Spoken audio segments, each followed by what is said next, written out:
हमें अपनी आय से न्यूनतम कितनी राशि अवश्य रूप से दान में देना चाहिए?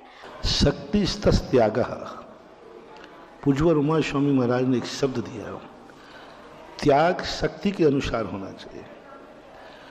आपकी आवश्यकताएं जो हैं, जो जीवन संबंधी हैं, उन जीवन संबंधी आवश्यकताएं किस प्रकार की हैं, किस परिस्थितियों में हैं, उन परिस्थितियों को ध्यान में रख के दान का हिस्सा पहले निकालना चाहिए। लेकिन अपनी परिस्थितियों पे ध्यान देना चाहिए। हमारे यहाँ अतिथि संभवाग शब्द आया है कि जब हम किसी को दें तो ये भी सोचें कि उसके बाद हमारी भी आजीविका बचेगी या नहीं बचेगी। इसलिए दान हमें शक्ति प्रमाण देना चाहिए, जिससे आपके दान देने के बाद आपकी गृहस्थी न डगमगा जाए। आपने दान दे दिया, आप कल खाने को नहीं है। आपने दान दे दिया, आपके मकान रहने को नहीं है। आपने दान दे दिया, बेटा बिटिया के लिए शादी ब्याह के पैसे नहीं बचे।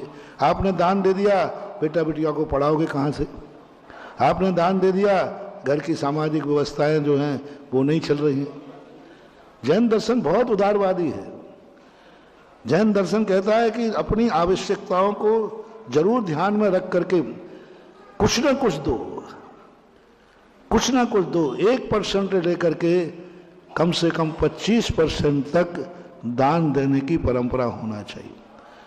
आप दुखी ना हो, बस मेरा सबसे बड़ा शब्द देखो, दान देने के बाद एक आनंद की अनुभूति होना चाहिए। दान दे दिया, अब कहाँ से चुकाऊंगा, अब क्या चुकाऊंगा, अभी तो हमें कर्जा देना है, अभी तो लोन लेना है, मत दो। लेकिन व्यर्थ में जो पैसा बचा है, हम अक्सर कर प्रवचन में बोलते हैं कि कम से कम एडजस्टिंग का दान दो। जो आप पापों की तरफ जा रहे हैं उनका तरफ दान दो, व्यसनों में जो खर्च हो रहा है उनकी तरफ ध्यान दो। मुझसे बचा करके दान दीजिए, तो आप अपनी पारिवारिक परिस्थितियों को ध्यान में रख करके दान जरूर, लेकिन निकालना जरूर चाहिए।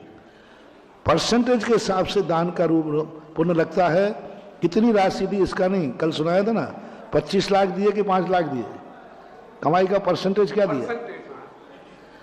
उसने 25 लाख दिए, 5 करोड़ कमा रहा है, और उसने 5 लाख दिए, 50 लाख कमा रहा है। तो परसेंटेज के ऊपर दान है। जैन दर्शन का सबसे बड़ी चीज है। किसी ने मोती चढ़ाए, किसी ने मक्के दाने चढ़ाए, किसी गज मोती चढ़ाए। कौन से चढ़ाए? जो पड़े हुए थे, तिजोरी में रखे हुए थे, कोई उससे आजीविका बन। इसने तो अपने खाने के दाने रखे थे और जाकर के चढ़ा दिए। तो हमारे यहाँ इसने मक्के के दाने जो चढ़ाए हैं, ये दान चमत्कारी दान है,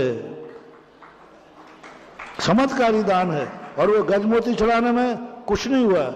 ऐसी सैकड़ों कथाएं हमारे शास्त्रों में भरी पड़ी हैं।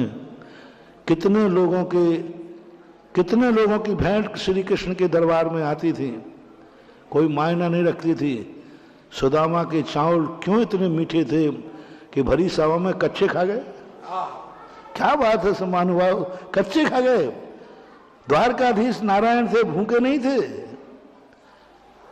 और कितने लोगों की भेंटें आती और उनके घर में, और वो ऐसे खा गए जैसे उनमें क्या मिठासता थी। शक्ति सत्यागा। कितनी बड़ी मान था उसमें कि उसने एक एक दाना बचा करके, और वो आए थे जो खाने को भी नहीं था फिर भी भेंट में लाया, खाने को नहीं था फिर भी भेंट में लाया। वो दाने अनमोल हो जाते हैं। ऐसे दान में शक्ति को नहीं छुपाना।